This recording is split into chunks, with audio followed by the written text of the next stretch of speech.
Welcome back to Good Morning Football. We are going to try something here. I think it's a little risky because we're not all in the same place, and it's usually a little messy in studio, but a lot of fun. It's time for a Mad Minute. We're going to break down some big headlines, some big stories, post-draft weekend. A minute is on the clock between the three of you. So let's start with Nate and New Orleans, where the Saints made moves at quarterback. Here's what happened. Let's just talk Jameis here. Winston signs a one-year deal in New Orleans.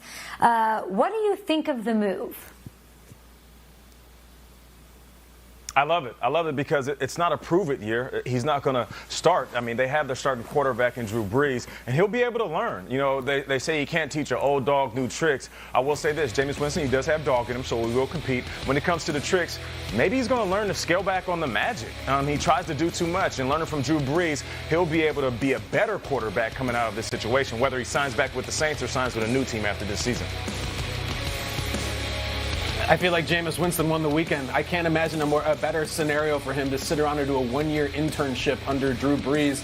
I also think the Saints, their backup quarterback is probably better than, I don't know, a third of the starting quarterbacks in the NFL. It's absolutely great. And meanwhile, the Packers are using a first-round pick to get their heir apparent. The Saints got it for next to nothing. It's a very good setup for everybody.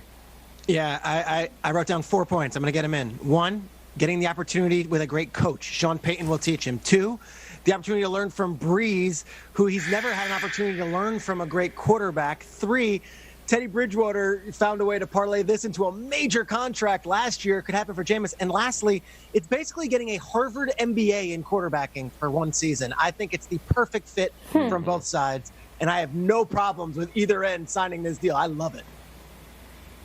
Yeah, it takes, who's going to have to go to a place where somebody had the bravado to say, I can change him, I can fix the mistakes, and that is Sean Payton and the Saints. He's almost 4 years younger than Taysom Hill, who just redid his deal, so plenty of time to learn for a young Jameis Winston, and not a lot of risk there on the Saints' part. Okay, in other Saints quarterback news, they also did sign Taysom Hill. It's a 2-year extension. Sean Payton now has more time to think of different ways to use him out there. They drafted a similar type quarterback also really late in the later round. So let's start with you, Kyle. How did you react to the news of Taysom Hill's extension? It's wild. It's different. It's $16 million guaranteed for a guy who had 390 total yards last year. But we learned over the weekend, sometimes you got to get crazy. Sometimes you got to sign Taysom. Sometimes you got to go to Vegas, rip Rodman out of bed while Carmen Electra is hiding under the sheets. You cannot let Taysom Hill leave. He is too good. He does too much for you. They did what they had to do. Saints, big weekend.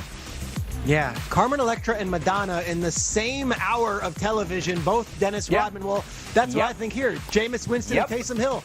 The same day they get deals with the Saints. And I'm a Taysom fan, and I know people are not a fan on social media. Like, how come they pay Taysom Hill, and how come he's compared to Steve Young? Don't you worry about it. Taysom makes a difference for the Saints. And if they ever want to put him under center, you remember the comparisons, Steve Young. And now you got Jameis Winston there, too. There's not as much pressure to be that.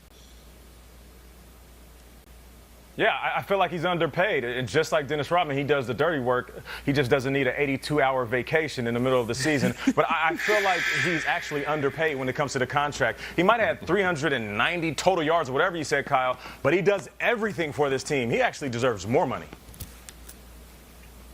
Ooh, just at the buzzer. Good stuff, Nate. Let's move on to the Trent Williams talk. We have a solution. Finally, hallelujah. He has a new home, getting traded to San Francisco, and he was traded for a pair of picks. Peter, what do you make of this move? I mean, everyone's celebrating this from the 49ers standpoint that they got Trent Williams, who I could tell you is one of the most feared and nasty offensive tackles in the sport. But we haven't seen Trent Williams for a year. He's 32 years old. It sounds like he wants to get paid at some point. I look at the Redskins side of this. Please free us of the Trent Williams talk. And to me, this was very good to unload him and get something in return. They get a third-rounder next year, and they get a chance to turn the page. Good for both sides. I'm almost happier for Washington fans that they can now move on.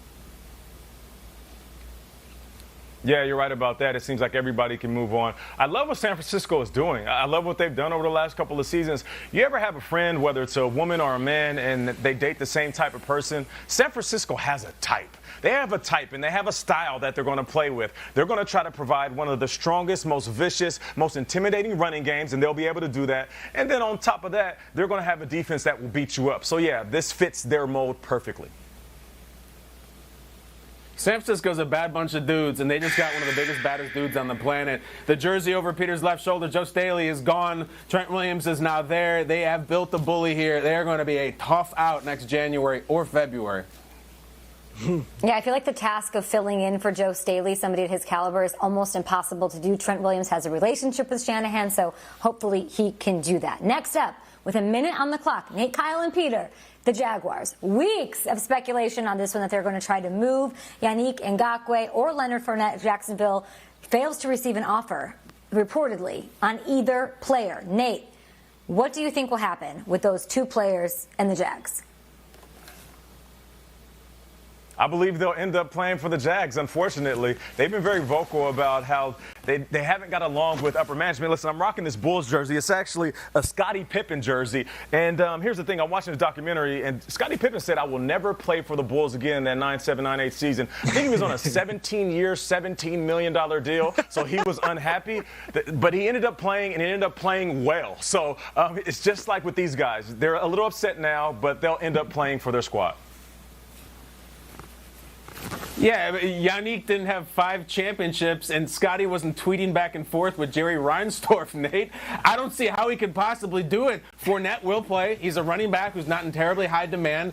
Yannick Ngakoue, they can't cut him. Apparently no one wants to trade for him yet. I just think the price will come down. They have to get him out of there. You cannot have a fight between ownership and player on Twitter and then say, yeah, go get him, do ball. You just can't do it.